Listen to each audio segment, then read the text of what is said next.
Hello, in this video I'm gonna show you how to install Firefox browser on your Vivo Y76 5G. So in order to do that, let's open our Google Play Store. Here we'll need to search for an app and write Firefox.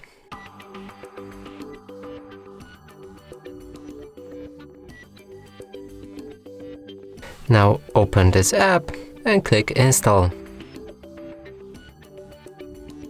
After installation process is complete, we'll be able to open the app and start customizing it. You can change the theme from light to dark or set it automatic, your bottoms placement from top to bottom, and always on privacy settings from strict to standard. Also sign up to other Firefox accounts in order to synchronize multiple devices or read privacy notice.